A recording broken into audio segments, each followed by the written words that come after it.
come in. Find somewhere comfortable, the warm side of the bed, a chair by the window, wherever your body naturally wants to settle when the day finally lets go. I'm glad you're here. I want to tell you something tonight. Nothing urgent, nothing that needs your energy or your worry or your response. Just a story, a long, quiet, genuinely good story, told the way good things deserve to be told, slowly, without rushing toward the end. You know that feeling when a friend you trust, someone who reads everything, notices everything, gets genuinely excited about ideas, calls you in the evening and says, "Listen, I found something amazing today." And you find yourself settling in, because when they talk, time moves differently. The world outside gets quieter, and by the end of the conversation you feel, without quite being able to explain why, that things are going to be all right. That's what tonight is. Because here's what I've noticed. The world has a way of making its problems very loud and its progress very quiet. Crises arrive with sirens. Breakthroughs arrive in the back pages of scientific journals, in laboratories that smell of coffee and concentration, in moments that very few people witness, and even fewer stop to fully appreciate. So tonight we're paying attention to the quiet things, more than 40 of them, 40 moments where human curiosity and patience and care accumulated over years, sometimes decades, and produce something that changes the story for the body, for the planet, for the long, strange, beautiful arc of what we are and where we came from. I've been collecting these stories for you, and I want to share them the way you share something that genuinely moves you. Not as a lecture, not as a list, but as a conversation, the unhurried kind, the kind where one idea leads naturally to the next, and somewhere along the way, you realize you've traveled much further than you expected, and the journey itself was the point. So take a breath. Let your shoulders drop. And let me tell you about the world that's being built while you sleep. Let's start with something small. Smaller than small, actually. Smaller than anything you could see with the naked eye. Smaller than anything you could feel or touch or hold. Let's start with a single cell. Right now, inside your body, there are approximately 37 trillion of them. 37 trillion living units. Each one a sealed world with its own power supply, its own communication system, its own set of instructions written in a chemical language, so elegant and precise that scientists have spent decades learning just the alphabet. Each cell is doing something specific, something essential, something that the long, patient work of 4 billion years of evolution figured out, refined, tested, discarded, refined again, before arriving at you. 4 billion years. Let that number sit for a moment.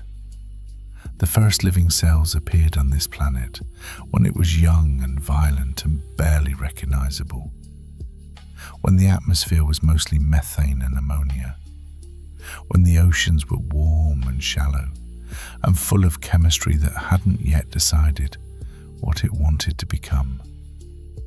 Those first cells were unimaginably simple. No nucleus, no specialization, just a membrane, some chemistry inside it, and the drive to continue. From that beginning, through an unbroken chain of life that has never once been interrupted, not by ice ages, not by asteroid impacts, not by any of the 5 mass extinctions this planet has endured. Evolution arrived at you. At 37 trillion cells, working together so seamlessly that you almost never think about them. At a heart that beats without being asked. At lungs that breathe in the dark. At an immune system that has been quietly protecting you from threats you'll never know about. Fighting battles you'll never witness. Winning almost every single time. You are, if you stop to consider it honestly, an almost incomprehensible achievement. And here's what makes me want to tell you this tonight. What makes me genuinely excited to share this with you. We are finally learning to speak to those cells, not from the outside, with tools that are powerful but imprecise, but from within, in their own language, with a precision that would have been pure science fiction 20 years ago. And what's happening as a result is something worth knowing about. There's a discovery that I keep coming back to because it reframes something fundamental about what the body is capable of. Every cell in your body, every single one of those 37 trillion, contains the complete instructions for building an entire human being. The full manual, not just the instructions for what that particular cell does, but the blueprints for everything, every organ, every tissue, every biological system your body has ever needed or will ever need. All of it folded up inside a nucleus, smaller than a grain of sand, present in every cell from the tip of your finger to the deep interior of your brain. Most of those instructions are silent. A liver cell doesn't need to know how to be a neuron. A skin cell keeps the blueprints for an eye, but keeps them closed, stored in a back room it never visits. For a long time, scientists assumed those silent pages were permanently locked, that once a cell had become what it was, liver, skin, bone, it stayed that way, fixed, decided, irreversible. Then we discovered something that changes everything. Cells remember what they used to be. In the very earliest days of your existence, before you had a heartbeat or a face, or anything recognizable as human form, every cell in your embryonic body was uncommitted. A stem cell, capable of becoming anything at all. A brain cell, a bone cell. The insulin-producing beta cells that live in the pancreas and spend their entire lives monitoring blood sugar and releasing exactly the right amount of insulin at exactly the right moment, automatically, thousands of times a day, without a single conscious instruction from you. Those cells made choices as development proceeded. They specialized. They became specific. But they never lost the memory of what they once were. The library was never destroyed. It was just closed. And scientists have now learned to open it again. For the nearly 500 million people living with diabetes around the world, this matters in ways that are difficult to overstate. Type 1 diabetes is a condition where the immune system, in a case of devastating mistaken identity, turns on the body's own insulin-producing cells and destroys them. The pancreas loses the ability to do what it spent years learning to do. And from that point forward, the person must do it manually. Every meal, every bout of exercise, every illness, every night of sleep. A calculation that a healthy pancreas performs automatically now requires constant attention. The mental weight of it, day after day, year after year, is something most people who don't live with it can barely imagine. Now scientists have learned to take ordinary human cells and guide them with precisely the right sequence of chemical signals in precisely the right order back toward that early uncommitted state, and then forward again, this time toward becoming beta cells, insulin-producing cells grown from the patient's own body that, when introduced back into the system, begin doing the job the damaged pancreas can no longer do. In early trials, some patients have been able to reduce or eliminate their need for external insulin, the body given back something it once knew how to make, remembering how to use it. I keep returning to that idea, that the knowledge was always there, inside every cell, in that silent library, that it just needed someone patient enough to find the door. And while we're inside the brain, because this story leads us there naturally, let me tell you about something that used to be called, by the people who experienced it, a storm. The brain is an electrical organ. Every thought, every sensation, every memory, every moment of consciousness is at some level a pattern of electrical activity moving through networks of neurons. Normally that activity is beautifully coordinated, different regions doing different things, somehow producing the seamless experience of being a thinking, feeling, present person. But sometimes the coordination breaks down. A cluster of neurons begins firing uncontrollably, a cascade spreading through the network like a wave that can't be stopped. Epilepsy, which affects roughly 50 million people worldwide, is this. For about a third of those people, existing medications aren't enough.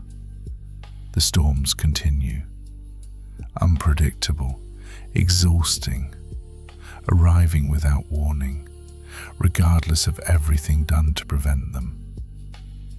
So scientists grew peacekeepers, using stem cells, those same uncommitted, capable of anything cells. They guided them into becoming inhibitory interneurons, cells whose entire purpose is to calm overexcited activity, to move through the network and say, in the only language neurons understand, not so fast. Find your rhythm. Come back to balance. When these grown neurons are introduced into the brain, they don't just sit where they're placed. They navigate. They migrate through the tissue, finding their way to exactly the regions where they're needed most. Then they settle in, integrate, and start doing what they were made to do. The storm's quiet, not suppressed from the outside, not dulled with medication that affects everything else as well. The brain, receiving cells that speak its own language, finding its own calm. It's the difference between trying to shout over a storm and knowing exactly where to stand, so the storm simply passes around you. Here's something smaller, gentler, but somehow it stays with me just as much. In a laboratory somewhere, in a small dish of carefully designed gel, a tooth is growing, a real one, with enamel and dentin and the layered architecture that evolution spent hundreds of millions of years developing. Not ceramic, not synthetic. A biological tooth grown from human cells outside the human body. This sounds almost whimsical, I know. But think for a moment about what teeth have meant in the long story of our species. For hundreds of thousands of years, losing a tooth was genuinely serious. A slow problem that compounded over time. Archaeological records show us ancient humans with abscesses that must have caused chronic agony, with tooth loss that affected how they ate, how they spoke, how they participated in their communities. There was nothing to be done. Once they were gone, they were gone. Even now, even with everything modern dentistry can offer, the best replacement is still titanium, still inert, still unable to feel, unable to integrate with the jaw the way a living tooth does, unable to adapt as the bone around it changes over time. A grown tooth would be different. It would be alive, and the knowledge of how to grow it, the specific sequence of biological signals that guide tooth development in an embryo, has now been found. The blueprint exists. The question is no longer whether, but when.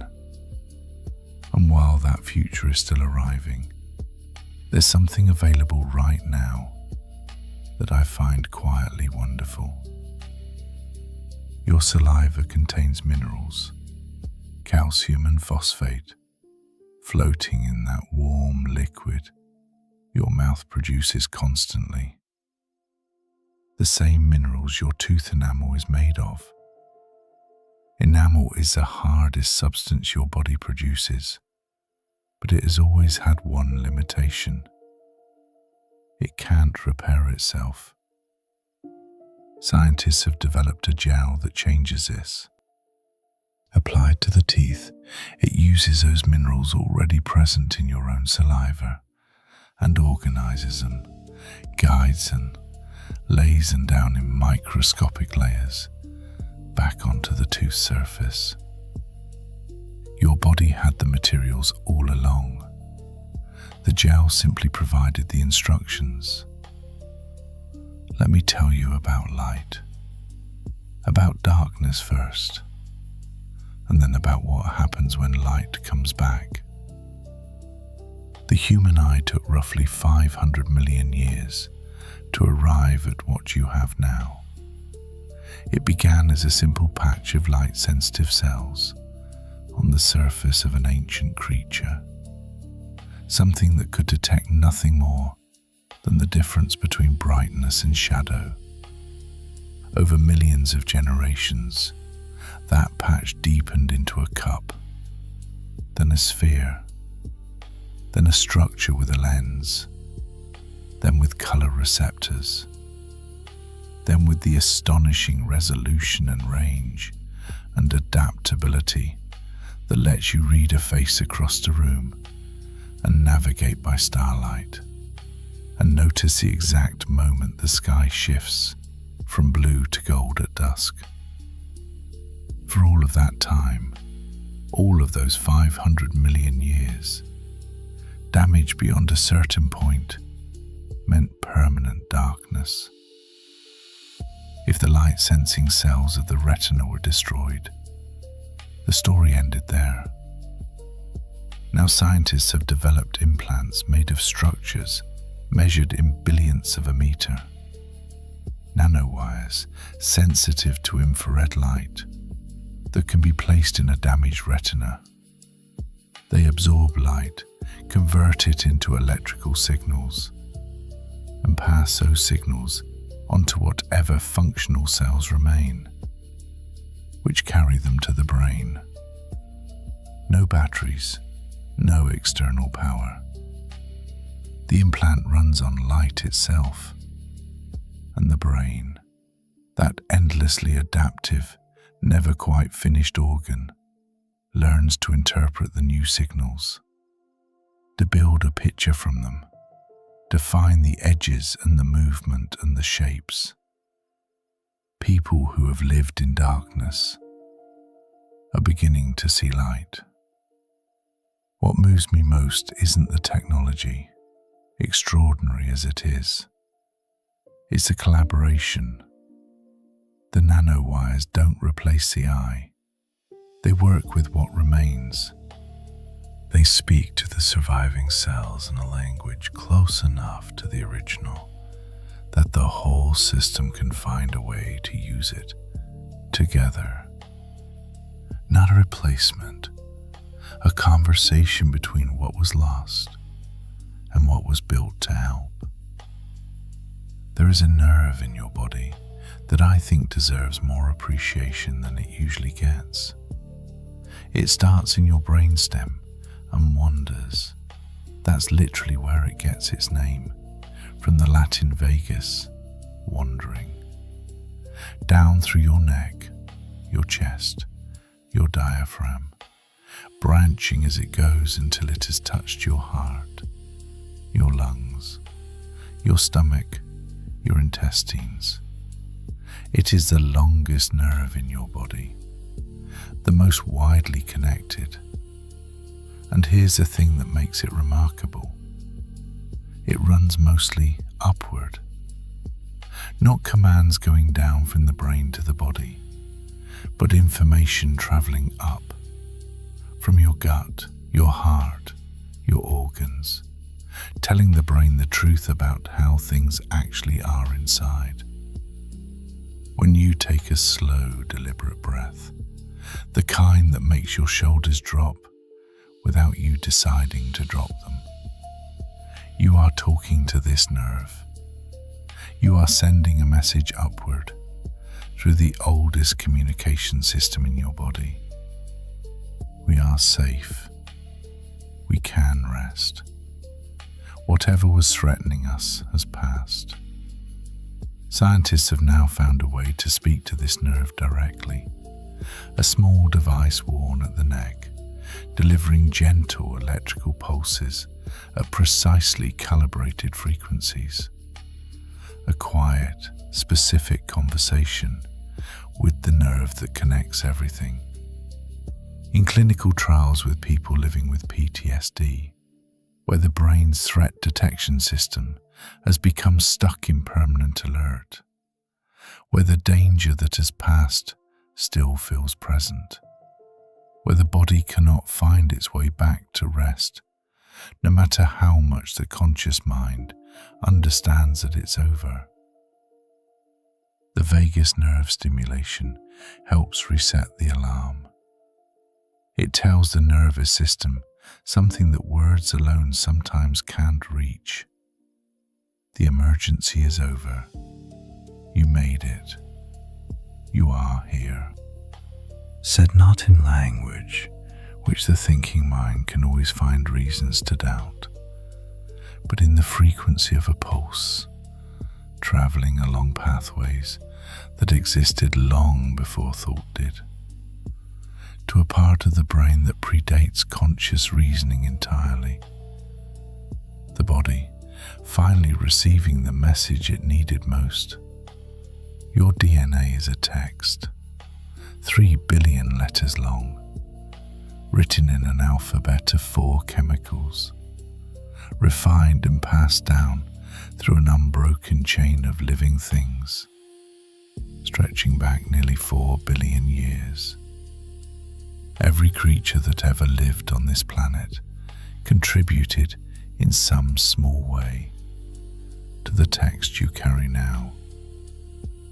You are the current edition of a story that began in warm, shallow water, long before there were eyes to see it or minds to hold it. Most of the time, that text is copied with extraordinary faithfulness, the biological equivalent of transcribing every book ever written, and making perhaps a single typo in the entire library. But sometimes, very rarely, one letter is wrong, and sometimes that one letter out of 3 billion is enough to cause a protein to fold incorrectly, to disrupt something critical, to cause a rare and devastating disease in the child who has barely begun. For most of human history, a genetic typo was permanent. It was in every cell. There was no eraser. Now there is. A technology called base editing can find that single wrong letter and change it. Not cut the DNA and hope it repairs itself. Actually change the letter, the way you'd correct a typo in a document. Scientists designed a correction for one specific baby's specific mutation, packaged it in nanoparticles, small enough to navigate to the right cells, and delivered it. One letter changed. One child's story redirected. When I think about everything that had to happen for that moment to be possible, the decades of basic research, the accidental discovery of how bacteria defend themselves from viruses that eventually led to gene editing, the years of refinement by researchers who never met that child, but whose work made the moment possible. I feel something close to wonder, not just at the science, at the quality of human attention that produced it, at the fact that, given enough time and enough curiosity and enough care, we can learn to correct the typos in the oldest text on Earth.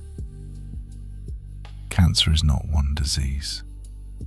It's worth saying plainly, because the way we talk about it can suggest otherwise, as though it were a single enemy, with a single nature that a single solution might one day defeat.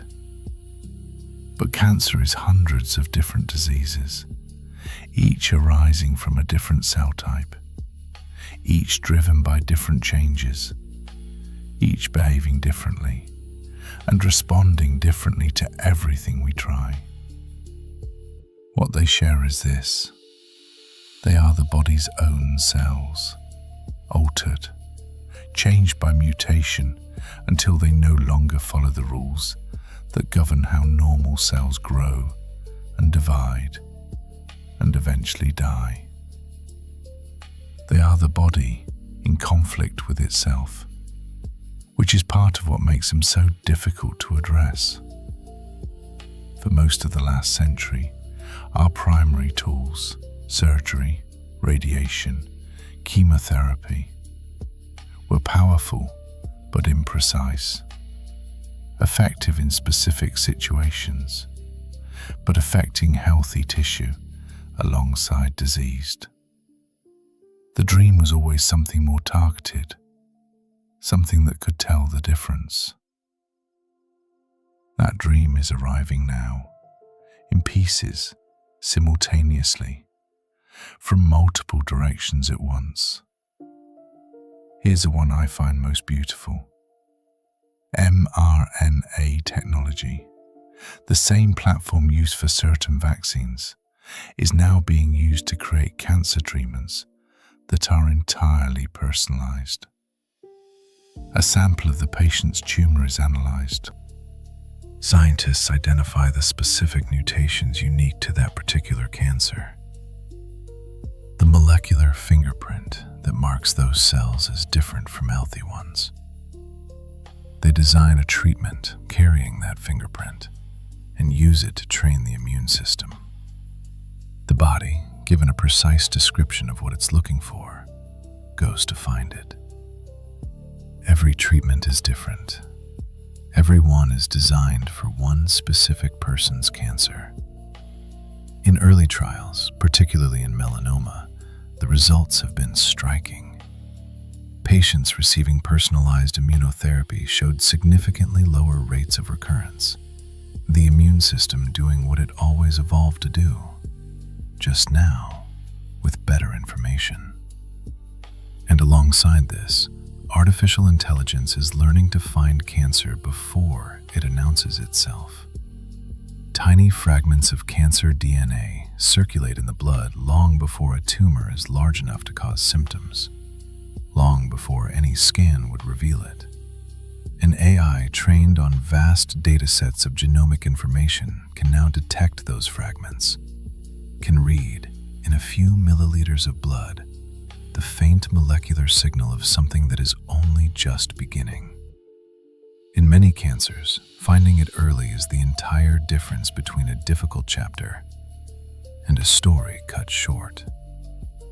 A blood test that can read those earliest signals is not a small achievement. For the person whose cancer it catches, it is everything. Now I want to introduce you to an animal that has no business being as interesting as it is. The naked mole rat. Small, hairless, deeply wrinkled, living underground in East Africa in colonies that rarely see light. A face that is, let's be honest, unlikely to appear on anyone's list of nature's beautiful creatures.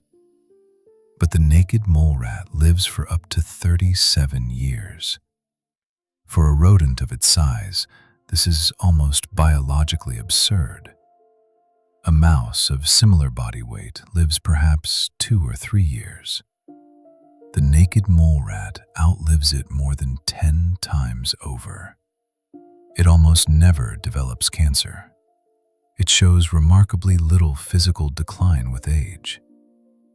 It is, by any biological measure, one of the most successful agers on the planet. And for a long time, no one could fully explain why. The answer, scientists have found, lies partly in how its cells handle damage. Just being alive generates damage. Metabolism produces byproducts. Energy production leaves residue. DNA gets nicked and frayed through the ordinary business of existing. In most creatures, this damage accumulates faster than it's repaired. It compounds over time, and that compounding, the slow build-up of cellular errors that never quite got fixed, is now understood to be one of the primary mechanisms of aging itself. The naked mole rat cells are unusually fast at catching damage early. They have a highly active version of a repair system that detects problems quickly and addresses them before they compound. They don't just live with the inevitable wear of existence. They repair it continuously, efficiently, throughout a life that stretches far beyond what their size would predict.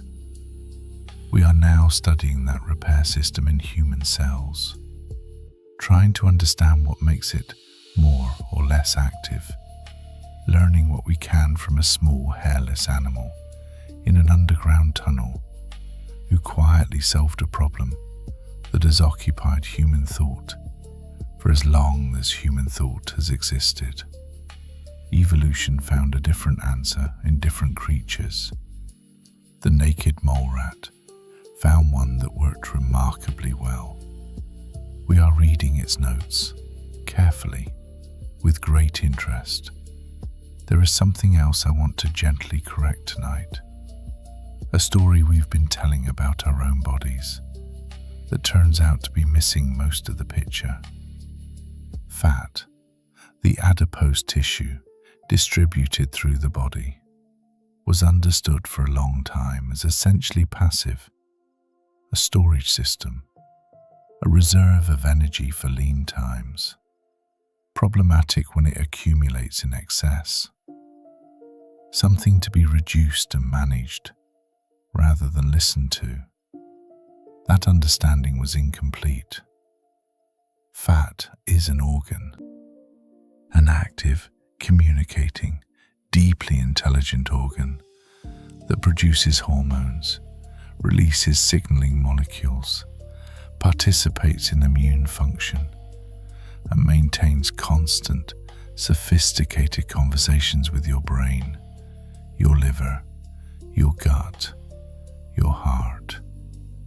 One of the hormones it produces travels directly to the brain, carrying a single message. Here is how much energy we have in reserve. When reserves are adequate, appetite quiets naturally. When they're depleted, the message changes. Hunger rises, and the body begins making urgent requests. This is not weakness. It is not a failure of discipline. It is an ancient communication system, refined over millions of years, in conditions where food was genuinely scarce, doing exactly what it evolved to do. Understanding fat as an intelligent, communicating organ, rather than a passive storage problem, changes the conversation about metabolism, about weight, about the whole complicated relationship we have with our own bodies. The signals were always right.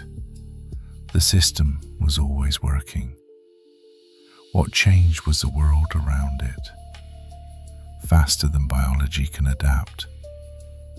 Your body is not working against you. It is doing what it knows how to do, based on instructions written long before the modern world existed. Bacteria have been on this earth for 3.8 billion years. They were here before animals, before plants, before anything with more than one cell. They have survived every mass extinction this planet has seen. They live in boiling volcanic vents and frozen Arctic ice, and the cores of nuclear reactors. They are, without question, the most adaptable and enduring form of life this planet has ever produced. For the past century, we have been in a kind of ongoing negotiation with them. We develop antibiotics, compounds that disrupt their biology, prevent reproduction, clear infections that would otherwise kill. And bacteria, through the patient logic of natural selection, develop responses. The ones that survive pass on that survival to their descendants. The resistance spreads. Over decades, antibiotics that once worked reliably began working less reliably.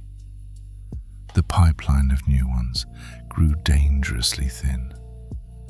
But now, artificial intelligence is scanning molecular libraries of a size no human researcher could navigate in a lifetime, identifying entirely new classes of antibiotics, compounds that attack bacteria through mechanisms they have never encountered before, targeting processes for which they have not yet evolved defenses.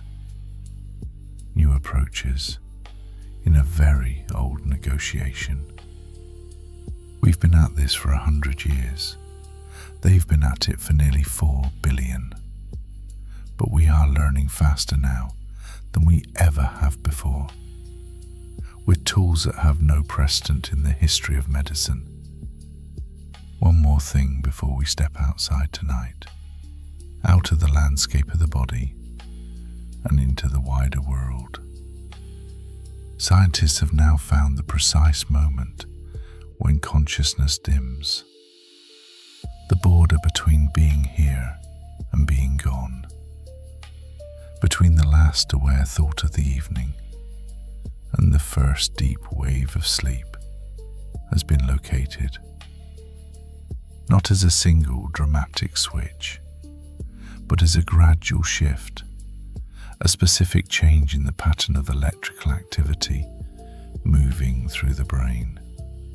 Different regions quieting in sequence, one after another, like lights being turned off in the rooms of a large house at the end of the night. There is no sharp edge, no cliff, just a slow, gentle dimming. The brain, in its own way, making the transition as easy as it can. You don't fall asleep, you drift.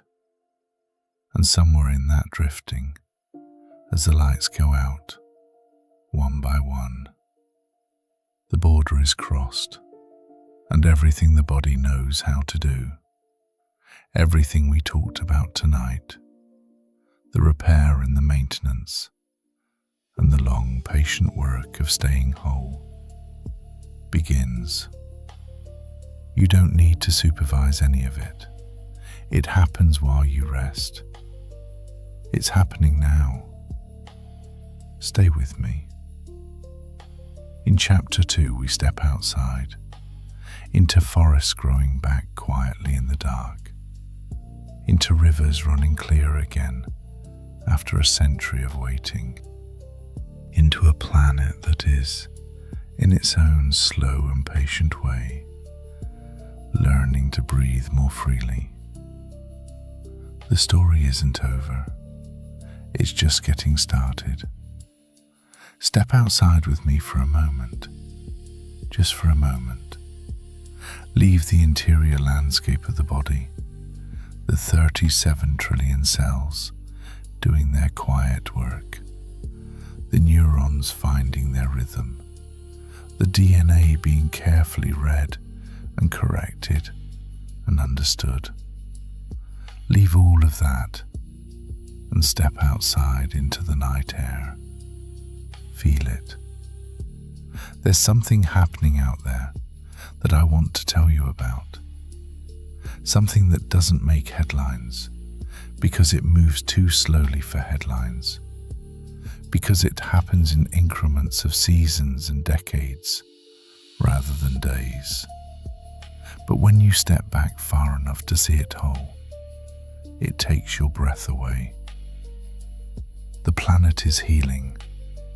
Not completely, not without struggle, not in ways that mean the work is done or the worry was unnecessary, but in ways that are real and measurable, and if you let yourself feel them properly, genuinely moving.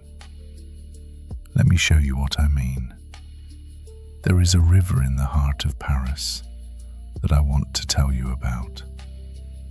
The Seine has been there for roughly 30 million years. Long before Paris was Paris. Long before there were humans to build cities beside it. The river was already moving through that landscape, shaping it, feeding it, carrying the slow geography of a continent toward the sea. For most of human history, the Seine was alive in a way that the people who lived beside it probably took entirely for granted. Fish in abundance, birds working the shallows, a whole ecosystem doing what ecosystems do when left to themselves. Cycling nutrients, cleaning water, sustaining life in a dense and interconnected web that required no maintenance because it maintained itself. Then the city grew, and as cities do, it used the river for industry, for waste, for everything that needed to go somewhere else. By the 20th century, the Seine had become something that Parisians mostly looked at rather than interacted with. Swimming had been banned for nearly 100 years. The water was murky and depleted. The fish were mostly gone. Then something patient and deliberate began. Decades of infrastructure investment, billions spent on wastewater treatment. Regulations tightened, then tightened again. And slowly, so slowly that no single year showed dramatic change, the river began to respond. Last summer, for the first time in a century, people swam in the Seine. Not just athletes at the Olympics, though that happened too, in a moment that felt almost symbolic. Ordinary people, Parisians, wading into the river their grandparents had been warned away from, in a city that had spent a generation doing the slow and glamorous work of making that moment possible. And beneath the surface, fish that hadn't been recorded in the Seine for decades have returned. More than 30 species now, where there were almost none within living memory. The river given the chance to recover, recovering. This is what I mean when I say the planet heals. Not dramatically, not all at once, but with a persistence that matches our own, if we give it the conditions it needs. Something similar happened on a different scale, in a different way, in rivers across the American Northeast. For most of the 20th century, dams were understood primarily as achievements, feats of engineering that controlled floods, generated power, made certain kinds of agriculture and industry possible. And they were all of those things. But they were also walls, barriers across waterways that had been open corridors for thousands of years, routes that migratory fish had been using since long before human beings arrived on the continent. Atlantic salmon, in particular, had once filled those rivers in numbers that are almost impossible to imagine now. Indigenous accounts describe rivers so thick with salmon during the spawning runs that you could almost walk across them. The fish were a cornerstone of entire ecosystems, feeding bears and eagles and dozens of other species. Their bodies after spawning, decomposing into nutrients that fertilized the forests along the riverbanks. The dams ended the runs, not immediately, but thoroughly. The salmon couldn't pass, the runs collapsed, the rivers quieted. Then over the past decade, some of those dams came down, not all of them, not most of them, but enough. In Maine, in Washington state, in rivers across the country, that something remarkable is happening. The salmon are coming back, following routes encoded somewhere in their biology, routes their ancestors used for thousands of years, finding the rivers open again and moving upstream. The longest dam removal project in American history was completed recently on the Klamath River in California. 4 dams removed over several years, and within months not years, salmon were appearing in stretches of river they hadn't reached in over a century. The river remembered. The fish remembered.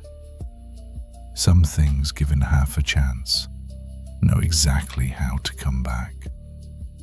While we're thinking about return, about things finding their way back to where they belong, let me tell you about the birds.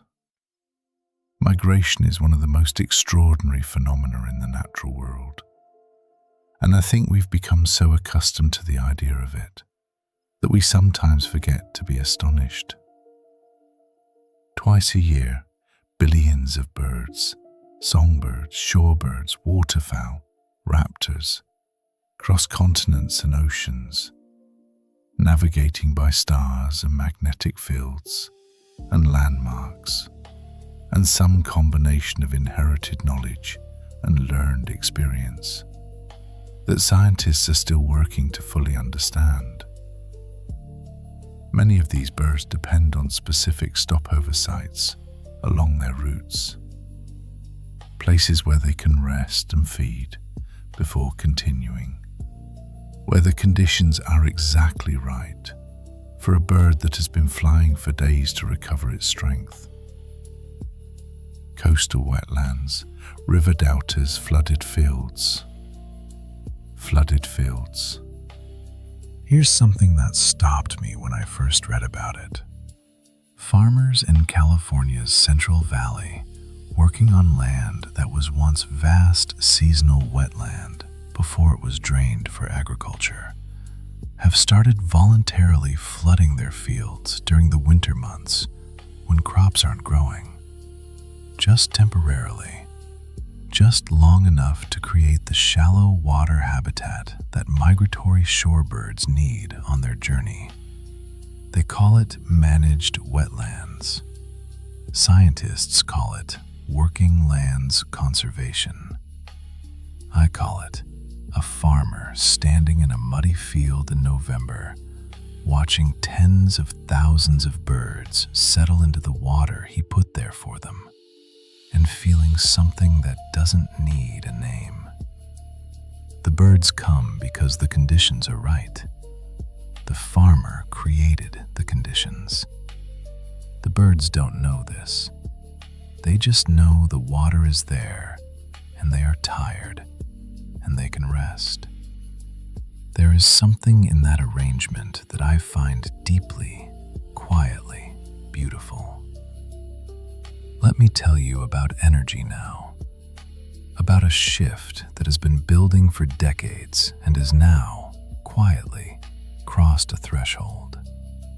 For most of human history, energy meant burning something.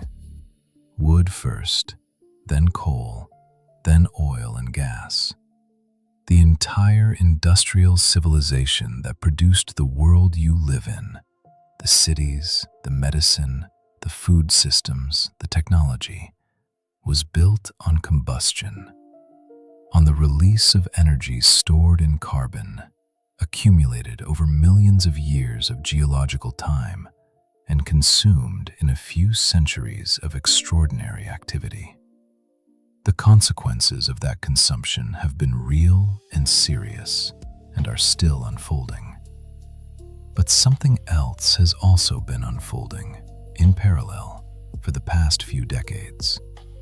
Solar panels getting cheaper, year after year, more efficient and less expensive than anyone's projections suggested they should be, dropping in cost by roughly 90% over the past decade alone.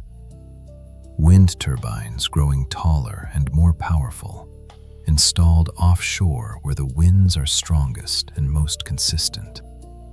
Grids learning to balance variable sources, to store excess energy, to route power where it's needed, when it's needed. And last year, for the first time in history, renewable energy generated more electricity globally than coal. More than coal. Think about what coal meant to the story of modern civilization. It powered the Industrial Revolution. It heated homes and ran railways and smelted steel and lit cities. It was, for nearly 2 centuries, the foundation on which everything else was built. Its dominance felt, for most of that time, essentially permanent. And now, quietly, without a single dramatic announcement, it has been surpassed. Not replaced, not yet, not entirely, but surpassed. And the trajectory is clear. The economics alone are now driving the transition, regardless of policy. Solar and wind are, in most of the world, the cheapest way to generate new electricity. Not cheapest with subsidies, cheapest, full stop. Something that seemed impossibly distant 20 years ago has become, in the span of a single generation, the new normal. And while we're thinking about materials and industry, there's a story about steel that I find quietly extraordinary. Steel is everywhere. In the buildings you work in, the vehicles you travel in, the infrastructure that connects cities and carries water and holds civilization together. It is one of the most fundamental materials of modern life. It is also one of the most carbon-intensive to produce. Traditional steelmaking burns coal, not just for energy, but as a chemical ingredient in the process itself. The carbon in the coal reacts with iron ore to produce iron, and the byproduct of that reaction is carbon dioxide, released in enormous quantities at every steel mill on Earth. Now, mills in Sweden and Germany are producing steel using hydrogen instead. Hydrogen produced from renewable electricity, reacting with iron ore in a process that produces not carbon dioxide, but water vapor. Green steel, made with electricity and hydrogen and water, leaving nothing toxic behind. The first commercial quantities have already been sold to automakers who want to say accurately that the steel in their vehicles was made without fossil fuels. The scale is still small, but the process works. The economics are improving. And once something works and the economics improve, the story tends to go in one direction. There is a material problem that has been sitting unresolved for decades. Plastic. You know this story, at least in outline. The convenience, the ubiquity, the accumulation. In oceans, in soil, in the bodies of animals, in places where plastic has no business being, and yet somehow arrived anyway, carried by wind and water, and the slow, inexorable movement of waste through a world that produces it faster than it can process it. The problem with plastic is not really that we made it. The problem is that we made it to last forever, and then used it for things that were only needed for a moment. A bottle, a wrapper, a bag, made of material that will still exist, molecularly intact, long after every person alive today is gone. Researchers have developed new materials, some derived from sugarcane, some from other plant sources, that behave like plastic in use, but break down completely in soil, not into smaller and smaller pieces of plastic that persist invisibly, into organic matter, into the kind of nutrients that soil microbes recognize and use. Compostable in the truest sense, not as a label that requires specific industrial conditions to be meaningful, but actually in ordinary earth, in ordinary time, disappearing back into the cycle it came from. This is not a complete solution. The scale of what exists already is a different and longer problem. But what we stop adding matters, and designing materials that can return to the earth rather than accumulating in it is, at the very least, a beginning. A different kind of relationship between what we make and where it goes. Here's something that made me smile when I first read about it, and still does. Cows produce methane. This is not a character flaw. It is a consequence of how their digestive systems work.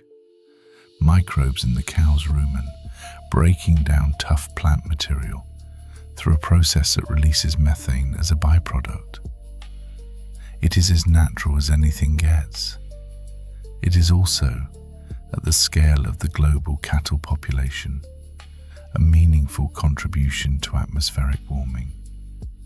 Scientists discovered that adding certain compounds to cattle feed, including a seaweed called asparagopsis and other feed additives, dramatically reduces the methane produced during digestion. Not slightly, by 50 to 80% in some trials. The cows are fine. The milk and meat are unchanged. The seaweed simply shifts the chemistry of what happens in the rumen, producing less methane and more of other compounds that the cow can actually use for energy.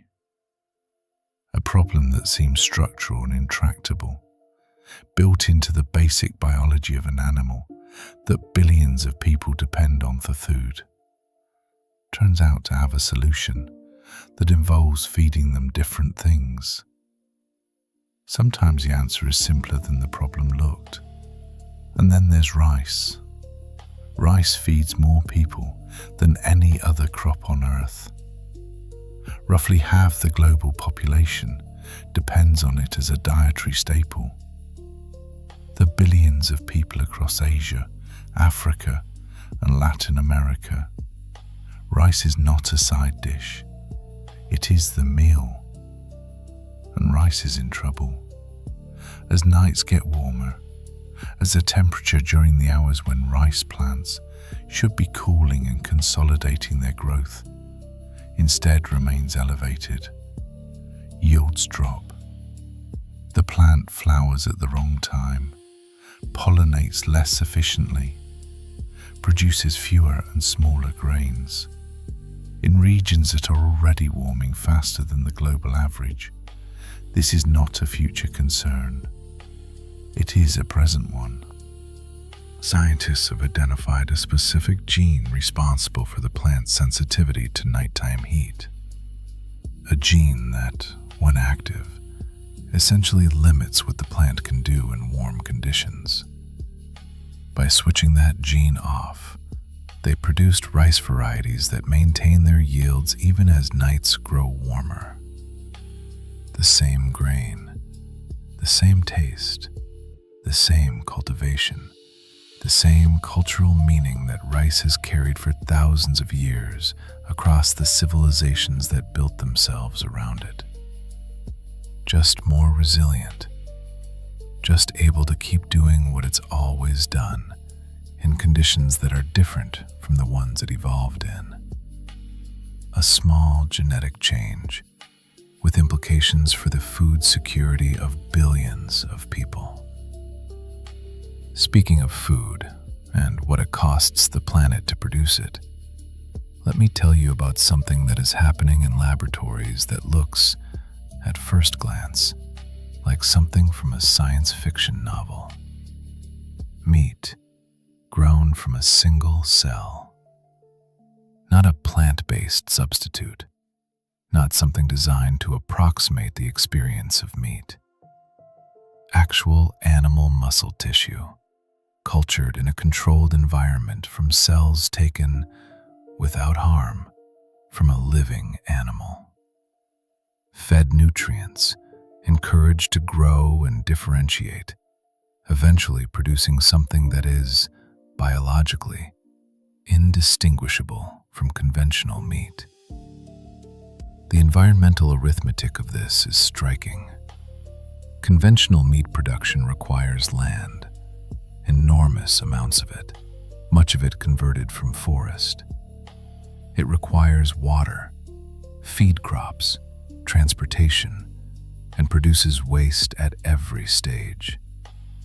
Cultured meat, produced in a facility, requires a fraction of the land and water, produces a fraction of the emissions, and requires no slaughter.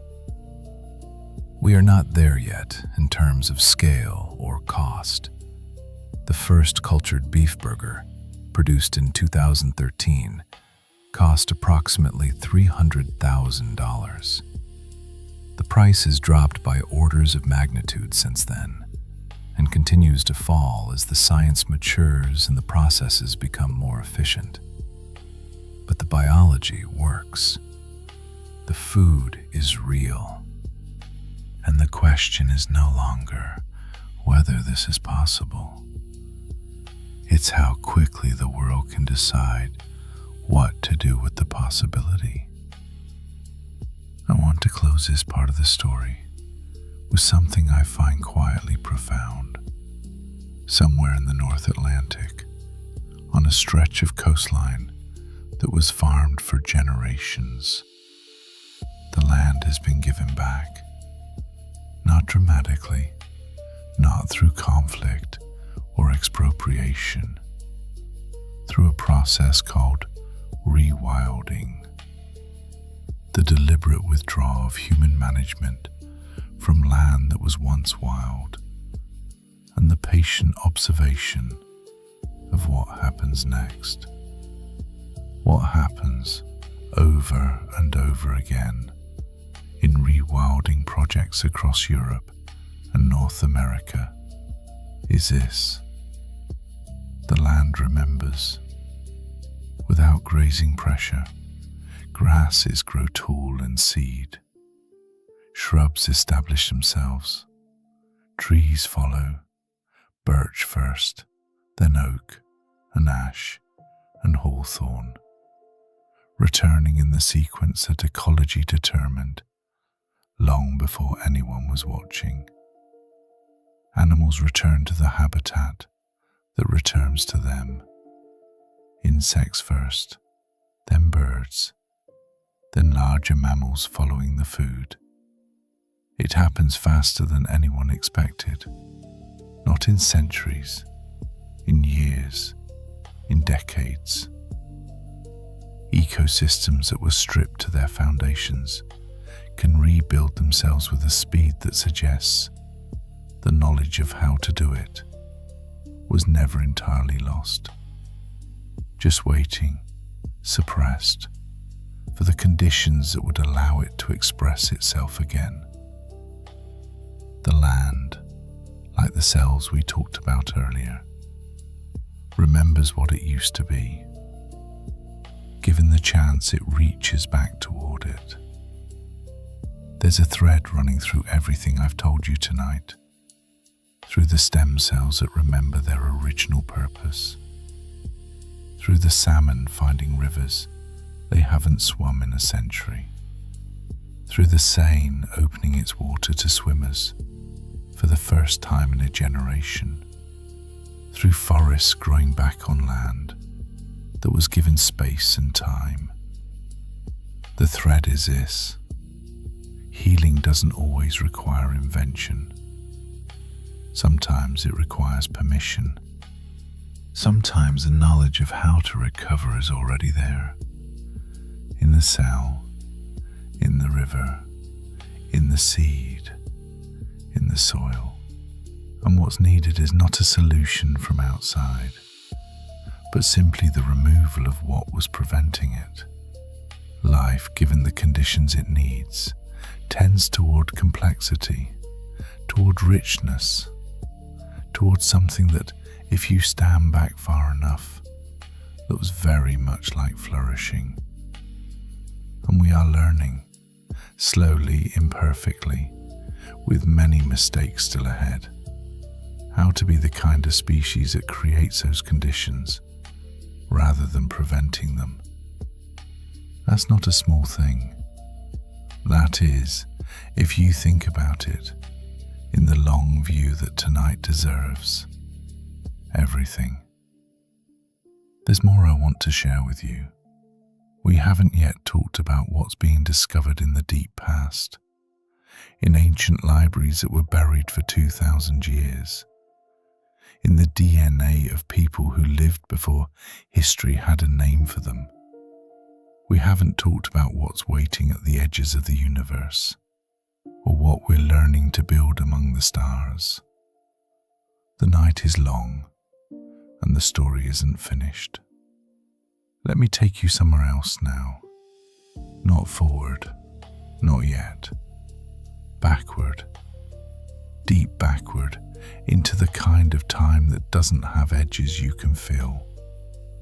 The kind of time that exists before memory, before language, before anyone was keeping track. The kind of time that you can only approach sideways, through fragments, a bone, a tooth, a few inches of charred papyrus found in the shadow of a volcano that buried everything 2,000 years ago, and in doing so, accidentally preserved it. There is a particular kind of thrill that comes from recovering something lost. Not just finding it, but understanding it, hearing it speak again after centuries of silence. And tonight, I want to tell you about some of the most extraordinary recoveries happening right now in laboratories and excavation sites and deep ocean floors, where scientists are listening very carefully with tools that didn't exist a decade ago, to things that have been waiting a very long time to be heard. In 79 AD, Mount Vesuvius erupted. You know this story probably. Pompeii. The ash and the casts of bodies frozen in their final moments. It is one of history's most vivid disasters, preserved so completely that we can walk through the streets of a Roman city and feel, in some strange way, like we never left. But there was another place nearby that most people know less about. A town called Herculaneum, smaller than Pompeii, closer to the volcano. And in Herculaneum, in a villa that archaeologists believe may have belonged to Julius Caesar's father-in-law, there was a library. Not a small collection, a substantial library. Hundreds of papyrus scrolls containing texts that, in many cases, exist nowhere else on earth. Philosophy, poetry, science, words written by people who were thinking carefully about the world in the centuries before the Common Era. Words that were read and discussed and argued over. And then, when the volcano came, buried, the heat carbonized the scrolls, turned them black and brittle, fused their layers together. For centuries after they were rediscovered in the 1700s, any attempt to unroll them caused them to disintegrate entirely. The texts were there, tantalizingly, maddeningly there, and completely inaccessible. Until now, a team of researchers developed a technique using high-energy X-rays to scan the carbonized scrolls without touching them. The X-rays can detect subtle differences in density within the blackened layers, differences caused by the carbon-based ink sitting on the papyrus surface, invisible to the eye but legible to the machine. And then they built an artificial intelligence to read what the X-rays revealed. The AI learned to recognize letter forms in data that looks, to a human eye, like nothing but noise. And it began to read, word by word, line by line, working through text that hasn't been seen by human eyes since before the volcano came. Philosophers speaking again after 2,000 years of silence. One of the first passages recovered discussed the nature of pleasure, what it means, how to find it, whether it is the same thing as happiness or something different and more complicated. questions that the person who wrote them could not have imagined would still be with us, still unresolved, when they were finally read again. But they are. The questions are still here. And now, in a way, so is the person who asked them. There is another kind of reading happening right now, in a completely different place and at a completely different scale, that I find just as moving. Somewhere in the Pacific Ocean, in water deep enough to swallow a skyscraper, dolphins are talking to each other. They've always been talking to each other. We've known this for decades. Known that dolphins produce elaborate sequences of clicks and whistles, that different individuals have what appear to be signature sounds, that they coordinate and communicate in ways that suggest something more than simple signaling. But understanding what they're actually saying, whether they're saying anything in a sense we'd recognize, has been beyond us. Until researchers began applying machine learning to vast recordings of dolphin vocalizations, the same kind of AI that has learned to find patterns in genomic data and carbonize papyrus in the night sky. The results are early, tentative. No one is claiming we can have a conversation with a dolphin yet. But the AI has identified structures in dolphin communication that have the hallmarks of language, patterns that suggest grammar, combinations that seem to follow rules, variations that appear to carry different meanings in different contexts. We may be, for the first time, at the beginning of understanding what another species is actually saying. Think about what that means.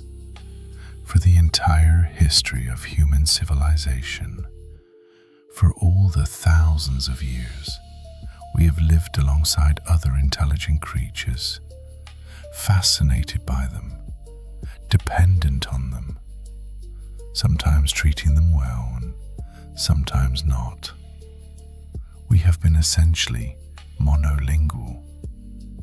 We could observe behavior, we could infer intent, but we couldn't listen. We are beginning to listen. And the oceans, which cover most of this planet and contain most of its life, are full of voices we are only now developing the ears to hear. While we're thinking about voices from unexpected places, let me tell you about teeth, specifically ancient teeth.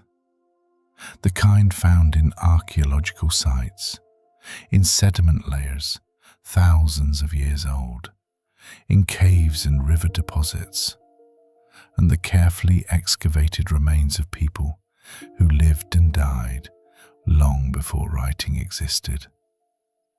Teeth survive extraordinarily well. They're the hardest substance a human body produces, and they persist in the archaeological record long after everything else is turned to dust. And locked inside ancient teeth, in the calcified plaque that built up on their surfaces over a lifetime, is something scientists have only recently learned to read. DNA. Ancient DNA, preserved in the mineral matrix of dental calculus for thousands of years. Readable now with sequencing technology, sensitive enough to work with fragments that are degraded almost beyond recognition. From this DNA, scientists have recovered something remarkable: the genetic portrait of the Denisovans. The Denisovans were a group of ancient humans, a sister species to the Neanderthals, who lived across Asia for hundreds of thousands of years.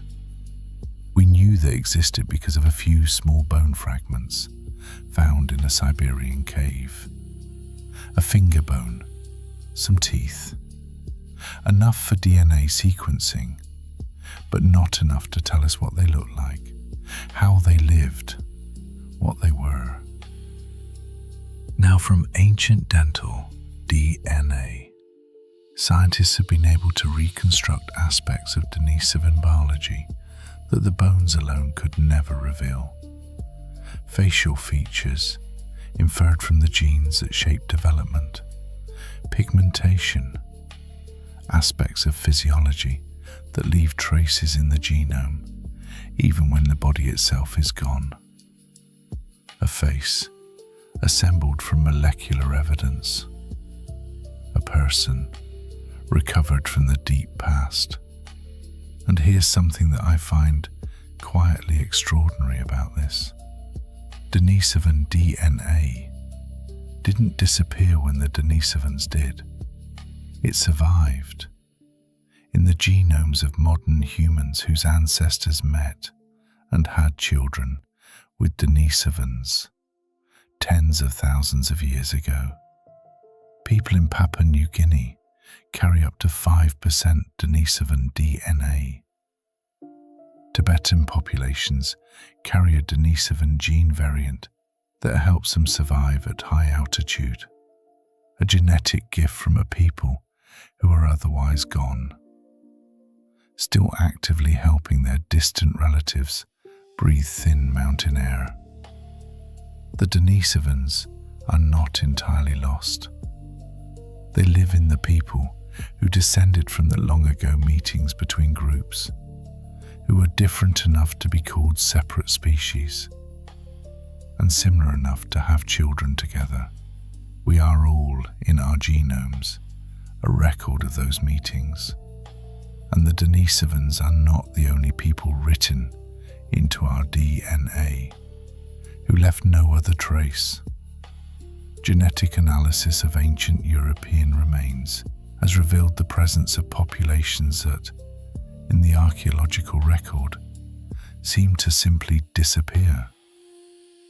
Groups of people who were the first to settle certain regions, who lived there for thousands of years, who built cultures and communities and ways of life, and who then, as new waves of migration arrived, were absorbed, genetically dissolved into the populations that came after them, leaving no monuments, no written language, no artifacts we can definitively call theirs, but leaving their DNA in the genomes of modern Europeans.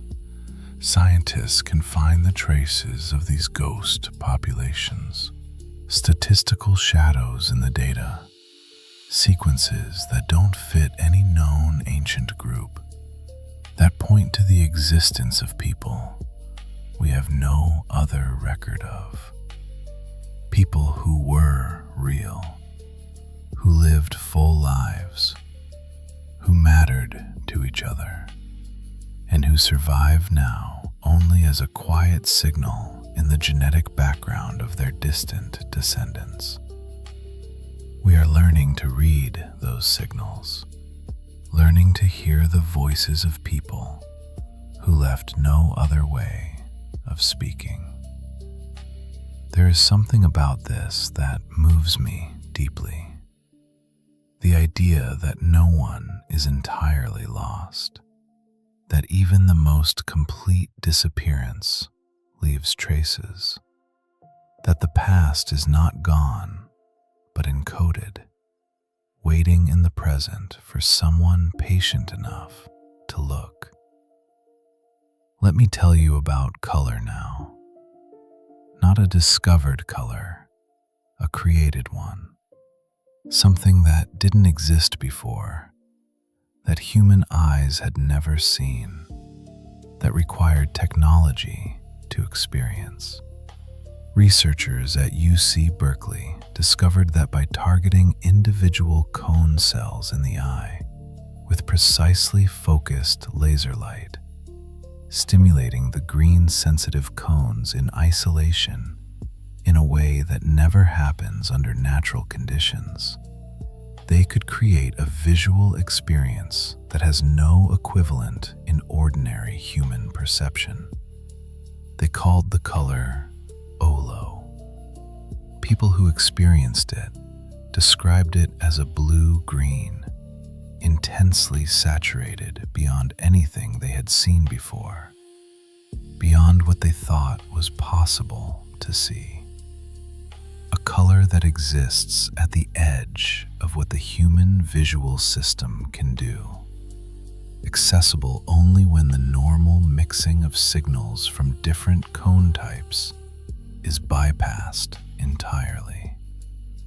We have been seeing colors since the first vertebrate eyes developed, hundreds of millions of years ago. We have been painting and dyeing and describing and arguing about color for as long as we have had language for it. And there was still, waiting quietly in the machinery of our own eyes, a color no one had ever seen. The space of human experience is larger than we knew. I find that genuinely thrilling, not just as a scientific result, but as an idea that even something as intimate and constant as our own perception contains surprises, that the boundary of the possible is further out than we thought, even in the things we thought we knew completely. There's something else I want to tell you about the past, about what it felt like to be human before history recorded it. For most of our existence as a species, for the vast majority of the roughly 300,000 years that Homo sapiens has walked this planet, we left almost nothing behind. We moved. We made tools from organic materials that didn't survive. We lived in ways that archaeology can only glimpse in fragments. But genetics is filling in some of the gaps. By comparing the genomes of people from different populations around the world, ancient DNA from archaeological sites alongside modern DNA from living people, scientists are constructing something like a family tree of our entire species, a map of who came from where, who met whom, which groups lived in isolation, and which were crossroads of migration and mixing. And the picture that's emerging is more complex and more interesting than older models suggested. Human prehistory was not a simple, linear march from Africa outward.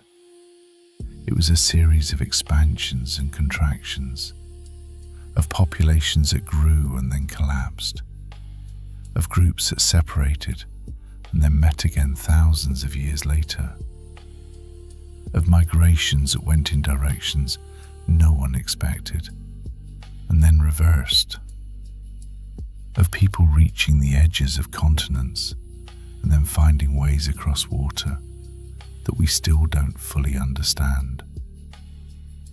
We were always moving, always mixing, always more connected to each other than the distances involved would seem to allow. The concept of isolated, pure, separate populations, an idea that has been used harmfully and wrongly to justify all manner of division, turns out to be almost entirely a fiction. We have always been a species in motion, always carrying pieces of each other, always more related than we appear.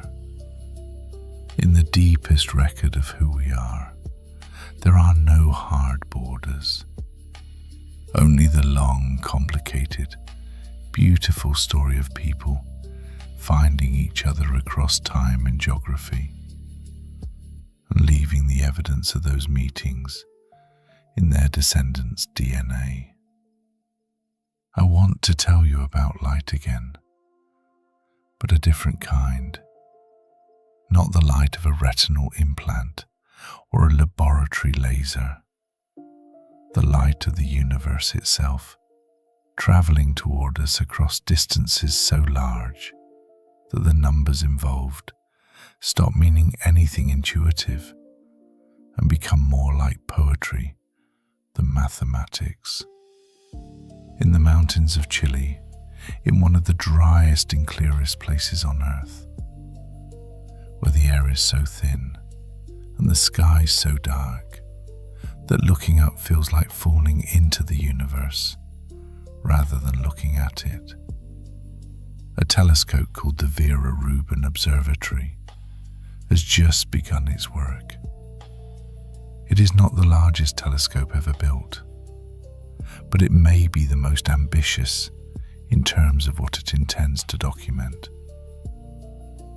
Every 4 nights, it will photograph the entire visible sky, not just once, continuously, repeatedly, building up over a decade a record of the night sky so detailed and so comprehensive that astronomers will be able to track not just where things are, but how they change over time. Stars at varying brightness, galaxies moving relative to each other, objects that appear briefly and then are gone. From this data, scientists hope to build a 3-dimensional map of a significant fraction of the observable universe, tracking the large-scale structure of matter, the distribution of dark matter inferred from how gravity bends light, the history of how the universe expanded from its earliest moments to now. They expect to discover approximately 17 billion new astronomical objects. 17 billion. The universe, it turns out, is not running out of things to show us. Every time we build a better instrument for looking, we find that the space of what exists is larger than we thought, more varied, more structured, more astonishing in its detail at every scale, from the chemistry inside a single cell to the distribution of galaxies across 1 billion light years. We live in an extraordinarily interesting universe, and we are, against all probability, the part of it that gets to notice. There's a story from particle physics that I want to share with you. Not because I expect you to care deeply about particle physics, but because of what it means at a human level. The decades, physicists measuring the behavior of a subatomic particle, called the muon, kept getting a result that didn't match the predictions of the standard model, the theoretical framework that describes the fundamental particles and forces of the universe. The measurements suggested that the muon was behaving in ways it shouldn't, if the standard model was complete. This was simultaneously exciting and destabilizing. Exciting because it might point toward new physics, new particles, new forces, something beyond the current understanding. Destabilizing because the standard model is the foundation on which an enormous amount of physics is built, and uncertainty about its completeness ripples outward into everything built on top of it. Last year, after decades of refinement and a final round of extremely precise measurements, the discrepancy was resolved. The muon, it turns out, behaves exactly as the standard model predicts. The earlier measurements had subtle errors that, when corrected, brought everything into alignment. The framework held. This might sound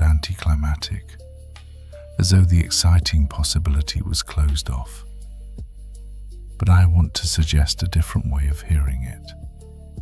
There is a particular kind of satisfaction in discovering that our understanding of something fundamental is actually correct. That the careful, patient, often tedious work of measurement and verification has produced a picture of reality that is genuinely accurate. That the universe, at the scale of its most fundamental constituents, is lawful and consistent and knowable. We live in a universe that can be understood. That's not obvious. It didn't have to be that way. And every time we verify that it is, every time careful measurement confirms that reality behaves according to principles we've worked out, it's worth noticing. The universe makes sense. We are the part of it that figured that out. There is one more thing I want to tell you before we reach the end of tonight's journey. It's about memory, about what gets preserved and what gets lost, and about the strange, unlikely ways that the past finds roots back into the present. In the late 1980s, a researcher in Japan noticed something odd about a particular type of cell behavior. When cells detected DNA damage, the kind of low-level, constant cellular damage that simply comes with being alive, they sometimes seem to share their energy-producing structures, their mitochondria, with neighboring cells that were struggling. A kind of cellular generosity. A sharing of resources between cells that, according to the prevailing understanding of cell biology at the time, should have been operating entirely independently. The observation was noted, filed away. The mechanisms weren't clear, and the implications weren't obvious. And science moves on to what seems most urgent and tractable. Then, decades later, cancer researchers following a completely different line of investigation noticed something that stopped them. Cancer cells in certain tumors appeared to be extracting mitochondria from surrounding nerve cells, stealing energy essentially, drawing on the resources of neighboring neurons to fuel their own rapid growth. And the nerve cells, in a process that looked disturbingly like the cellular generosity observed all those years ago, seemed unable to refuse. The observation connected to the old one, and suddenly a mechanism that had seemed like a biological curiosity revealed itself as potentially central to how certain cancers sustain themselves. Understanding this pathway, understanding how cancer exploits the cooperative instincts of normal cells, opens a new approach to treatment. Not attacking the cancer directly, but closing the bridge, blocking the transfer, leaving the cancer unable to draw on the resources it has learned to steal. This is how science actually works, so much of the time. Not as a straight line from question to answer, but as a web. Observations made in different places, by different people, for different reasons. Waiting in the literature for the moment when someone makes a connection. The past is always present in science. Every experiment, every paper, every carefully noted anomaly is a message sent forward in time, waiting for the future that can read it. So here we are. We've traveled a long way tonight, from the interior of a single cell to the depths of the ocean, from carbonized papyrus in the shadow of a volcano to the clear, dark skies above the Andes, from the genetic traces of people who lived before history to the fundamental particles that make up everything that has ever existed.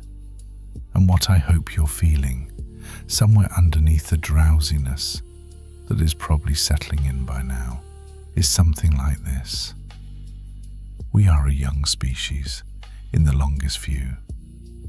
300,000 years in a universe that is 13.8 billion years old.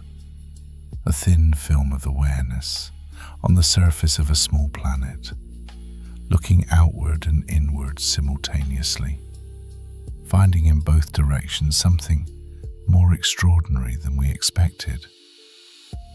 We make mistakes, serious ones, with real consequences. We are imperfect and contradictory, and capable of great harm alongside great beauty. But we are also capable of this, of spending decades learning to read carbonized papyrus, of listening to dolphins, of finding in the genome of a living person in Tibet, a gift from a people who have been gone for tens of thousands of years, of building instruments sensitive enough to see the color hiding in our own eyes, of caring enough about the truth to measure a subatomic particle over and over again for decades, just to make sure we got it right. That quality of attention, that willingness to look carefully for as long as it takes at whatever is actually there, is not a small thing. It might be the most important thing about us. There's one more chapter to this story, the part about what we're building, what's being made right now in laboratories and launch facilities and quiet offices, where people are working on problems that don't yet have names, that will matter to people who aren't born yet. The part about tomorrow. Stay with me just a little longer. The best part of the night is still ahead. We've come a long way tonight, from the interior of a single cell to the bottom of the ocean, from carbonized papyrus buried under a volcano, to the genetic traces of people who lived before history had a name for itself. From a river in Paris, learning to breathe again, to the quiet underground life of a hairless rodent who somehow cracked the code of aging. And now, I want to take you somewhere else. Not backward this time, forward. There is a particular kind of hope that I find more sustaining than any other. Not the loud, urgent, fix everything now kind, but the quiet kind. The kind that comes from watching something be built slowly, carefully, by people who won't live to see it finished, who know they won't, and keep building anyway. That kind of hope is everywhere right now, and I want to tell you about some of it before this evening ends. Let's start with something that sounds almost too simple to matter. Somewhere in a hospital, a doctor is looking at a scan, not just looking, comparing, side by side with the same scan from 6 months ago, and the one before that, and the one before that, tracking the smallest possible changes in tissue density, in the borders of a shadow, in the subtle geometry of something that may or may not be a problem. This comparison used to depend entirely on human memory and human attention, both of which are extraordinary, and both of which have limits. A radiologist reading hundreds of scans in a single shift at the end of a long week is still a human being. Now, an artificial intelligence trained on millions of images does this alongside them, not replacing the doctor, sitting next to the doctor, pointing quietly at the thing in the lower left quadrant of the image that is 3% denser than it was last time, that the human eye might have caught on a different day, in different light, with more sleep. The AI doesn't get tired. It doesn't have bad days. It doesn't miss the thing in the lower left quadrant. And in cancers caught this way, found earlier than they would have been found without the second set of eyes, the difference in outcome can be the difference between everything and nothing. This is happening right now, in hospitals, quietly, without announcement. A second set of eyes that never blinks, next to the doctor who trained for a decade to know what they're looking at. While we're thinking about what's being built to take care of us, let me tell you about something that sounds, at first, like science fiction. Researchers are growing organs. Not metaphorically, not in some distant theoretical future. In laboratories right now, using scaffolds seeded with human cells, scientists have grown functional bladders, sections of trachea, patches of heart tissue. Small structures first, simple ones. But the principle is established, the techniques are improving, and the direction is clear. And alongside this, geneticists have been quietly working on a problem that has defined organ transplantation since its beginning.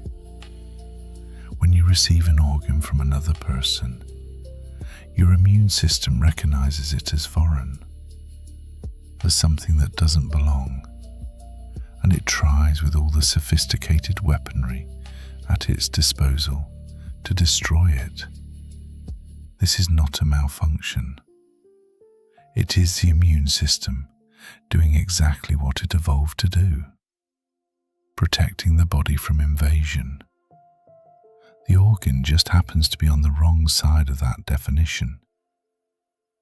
Managing this rejection requires powerful immunosuppressive drugs taken for life, with serious side effects.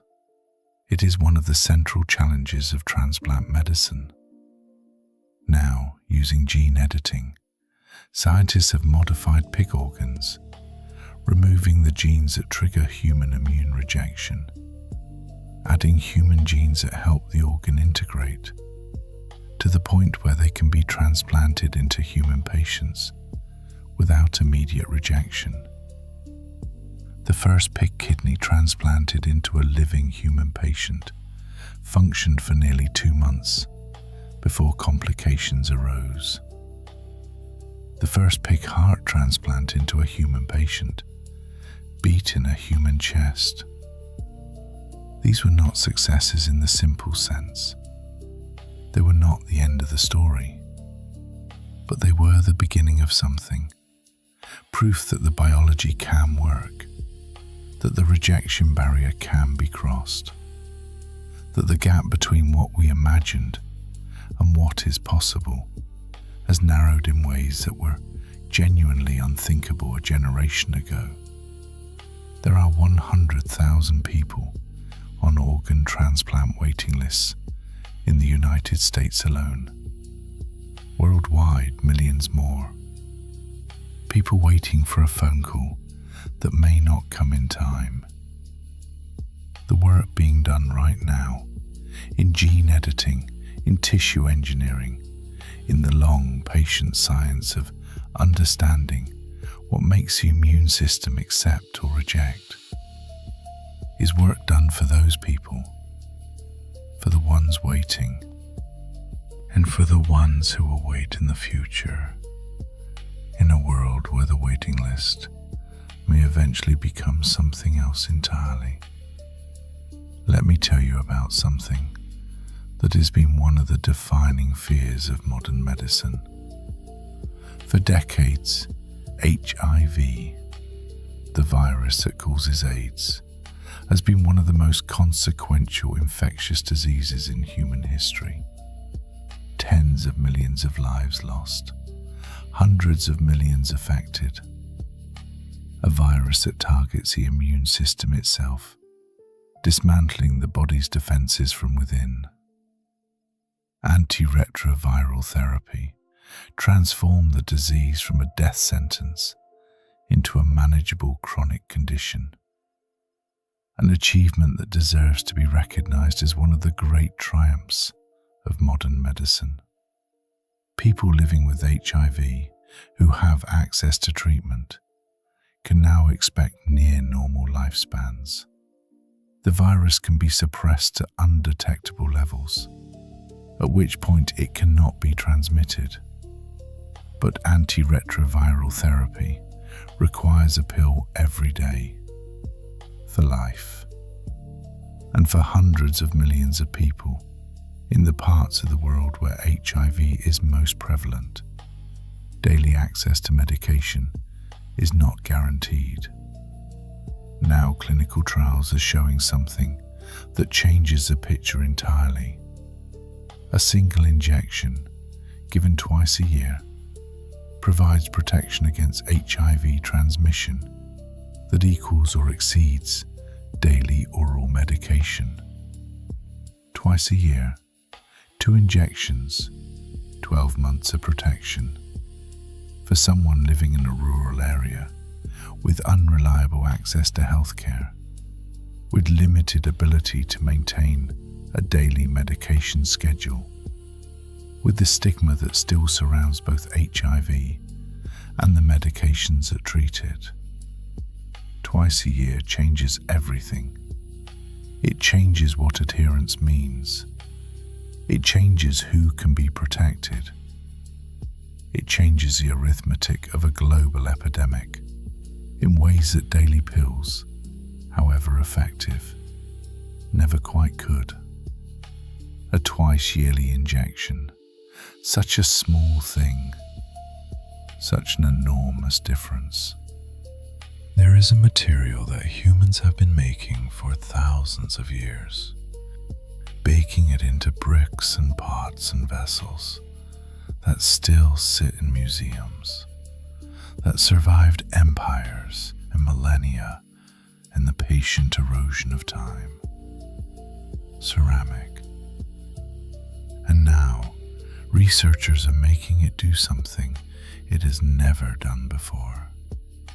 Piezoelectric ceramics, materials that generate an electric charge when compressed or bent, have been around for decades. But a new generation of these materials, refined and tuned at the molecular level, is sensitive enough to generate electricity from the subtlest mechanical pressure.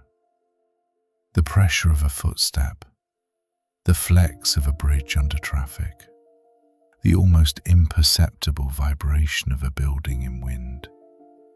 Embedded in roads, in floors, and structural materials, these ceramics can harvest energy from the simple mechanical fact of the world being used. Every footstep in a busy train station, every vehicle crossing a bridge, contributing tiny amounts of electrical energy to a system that accumulates them. It is not going to power cities on its own. That's not the point. The point is something more subtle. That energy is everywhere, in every movement, in every vibration, in the constant mechanical activity of a world full of people and vehicles and buildings and wind. And we are learning to listen for it, to catch it, to use what was always there, but always overlooked. A civilization learning to waste less of what it already has. I want to tell you about the brain, not the sleeping brain this time, though we'll come back to that. The waking brain, the brain under stress, under difficulty, under the particular weight of emotional experience that accumulates over a life.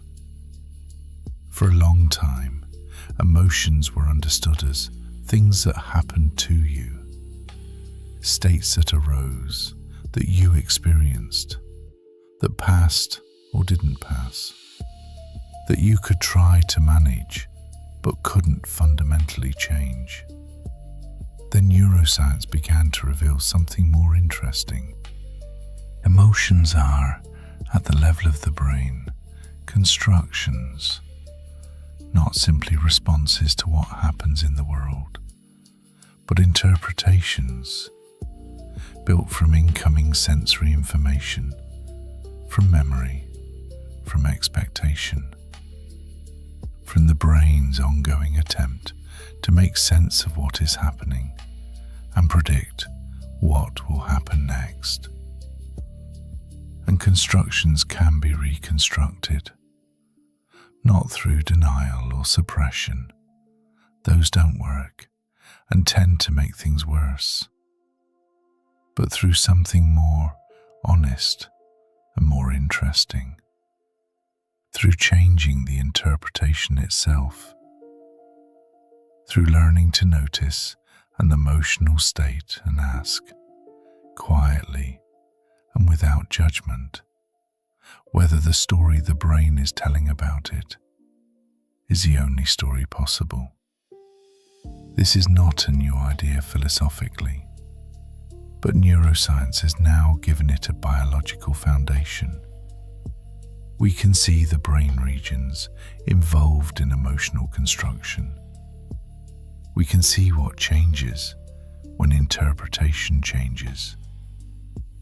We can see in the actual tissue the difference between someone who is consumed by a difficult emotion and someone who is experiencing the same intensity of feeling while remaining able to observe it from a slight distance. That distance, small as it is, makes everything different. And it is a skill, not a talent that some people have and others don't.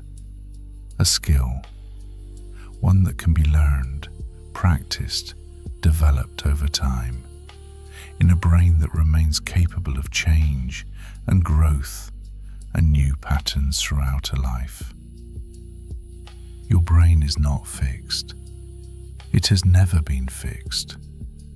It is, right now, even in the quiet of this late hour, reorganizing itself based on everything that happened today, strengthening the connections that were used, pruning the ones that weren't, filing away the memories that matter, and letting the ones that don't slowly fade. You wake up tomorrow with a slightly different brain than the one that started today. That is not a metaphor. That is biology. And it means that whatever today was, however it felt, whatever it asked of you, tomorrow begins from a slightly different place. Let me tell you about something being built right now that I find quietly extraordinary. In the mountains above the Atacama Desert in Chile, where the air is so thin and so dry, and the sky so consistently dark, that it is one of the best places on Earth to look at the universe. Construction has been underway on the largest optical telescope ever built, the extremely large telescope. It will have a primary mirror 39 meters across, roughly the size of a tennis court, made of nearly 800 hexagonal segments, each one precisely shaped and actively controlled to compensate for the distortions introduced by Earth's atmosphere. When it opens, it will be able to image planets around other stars in direct light, not inferring their existence from the wobble they cause in their star's movement, not detecting their shadow as they pass in front, but actually seeing them, small pale dots of light circling distant suns. And in that light, in the spectrum of wavelengths that make up the faint glow of a distant world, it may be possible to detect the chemical signatures of an atmosphere: oxygen, methane, water vapor, the molecular fingerprints of chemistry that, on Earth, we associate with life. We may, within the lifetimes of people alive today, look at a distant planet and find in its light the suggestion, not the proof, but the suggestion that something there is breathing. I don't know what that moment will feel like. No one does. It hasn't happened yet. But I think about it sometimes, about the person who will be at the telescope that night, or reading the data the next morning, or the scientist 3 years later who finally works through the analysis and realizes what the numbers are saying, what it will mean to be the generation that found the first hint, what it will mean for every question human beings have ever asked about whether we are alone. We are a species that builds things for people we will never meet. I think about this sometimes, about the particular quality of human generosity that expresses itself in long projects.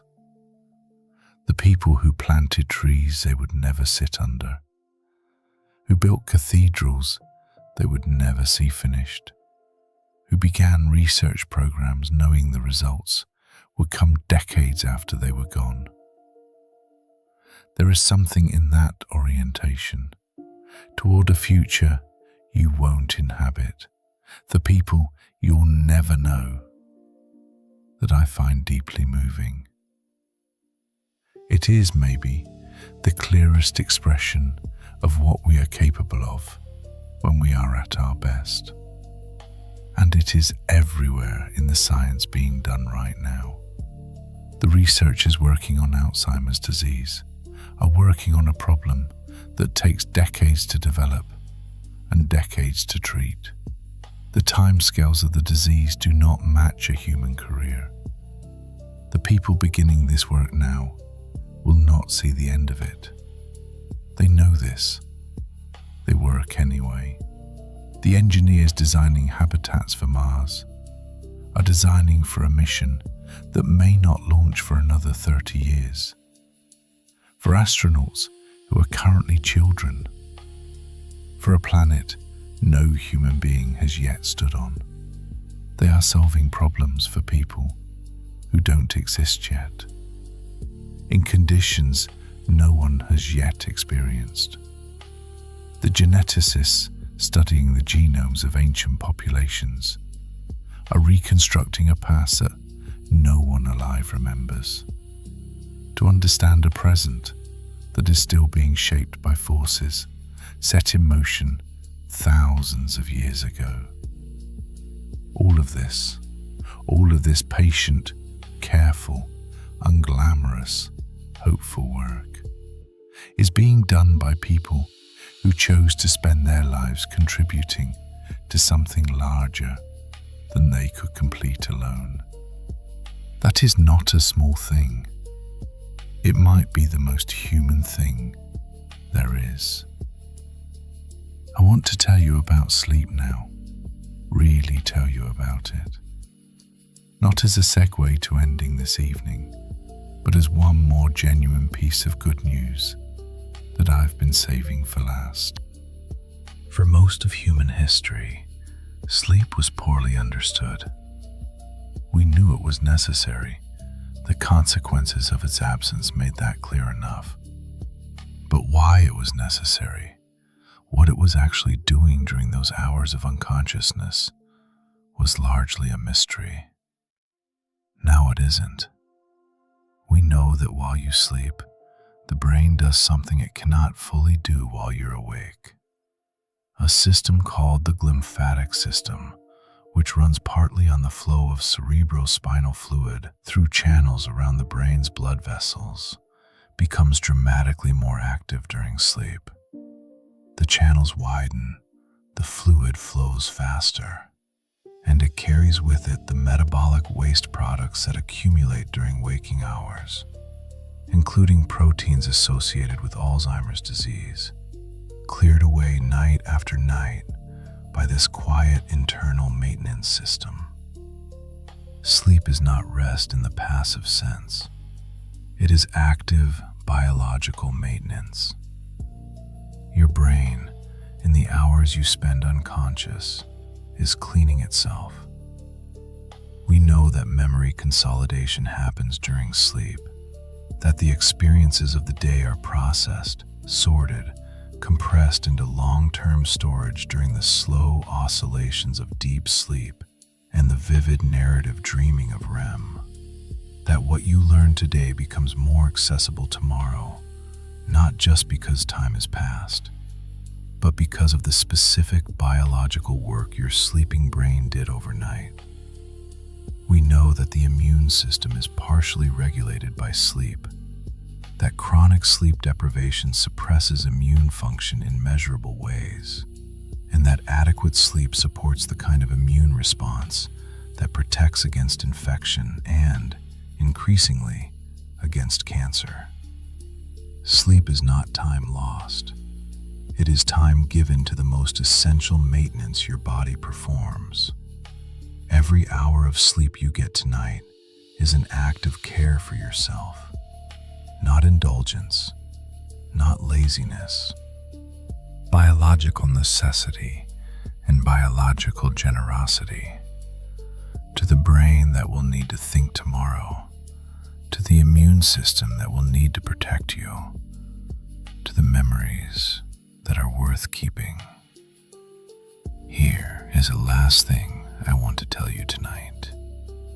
There is a concept in ecology called a keystone species, an organism whose presence in an ecosystem has an effect disproportionate to its size or numbers, whose removal would cause the whole system to reorganize, to collapse into something simpler and less diverse. Wolves in Yellowstone are the classic example. When they were reintroduced after decades of absence, they didn't just reduce the deer population. They changed where the deer grazed, which changed which plants grew, which changed the course of rivers. Because vegetation stabilizes riverbanks, and without it, the rivers shift. The wolves, by being present and doing what wolves do, changed the physical geography of the landscape. This effect, where one thing changes everything it touches, and those things change everything they touch, cascading outward through a system in ways that no one planned or predicted, is called the trophic cascade. I think about this concept when I think about what science does. Every discovery we've talked about tonight is a keystone of some kind. The stem cell research leads to the diabetes treatment, leads to the new understanding of cellular memory, leads to insights about cancer, leads to new approaches to aging. The AI that reads ancient papyrus is the same AI that reads cancer genomes and dolphin vocalizations and the light spectra of distant planets. The understanding of the vagus nerve connects to the treatment of PTSD, connects to the neuroscience of emotion, connects to the biology of sleep. Everything connects to everything else. Knowledge cascades. And what that means, the thing I want you to take with you into sleep tonight, is that you cannot see the full effect of any of this from where we're standing. We are inside the cascade. We can see some of what has already changed. We can see some of what is changing now. but the full extent of what all of this will mean for the people alive today, for the people who will be born in 50 years, for the shape of a civilization that is still deciding what it wants to be, is something no one can see from here, which means the future is genuinely open, not determined, not fixed, not a destination we're moving toward whether we like it or not. Open, being built right now by people who chose to spend their lives building it, in laboratories and observatories and excavation sites and hospital wards and quiet offices where someone is working late on a problem that doesn't yet have a name, and by you too, in whatever way is yours. So here we are, at the end of a long evening of good news, the body being spoken to in its own language, the planet slowly remembering how to breathe, the deep past being recovered letter by letter, gene by gene, from the silence, the future being built patiently by people who won't see it finished, all of it real, all of it happening, all of it continuing right now while you rest. You don't have to do anything with any of it tonight. You don't have to respond or act or worry about whether it's enough or whether it's happening fast enough or what you should do differently in the morning. Tonight, you just get to know it, to carry it quietly, like a light in a pocket, into sleep. The world is being taken care of, not perfectly, not by anyone in particular, but by the accumulated effort of millions of people who chose, in their own ways, to pay attention, to care about the truth, to work on something larger than themselves. That work doesn't stop when you close your eyes. It continues. It will be there in the morning, and so will you. Good night.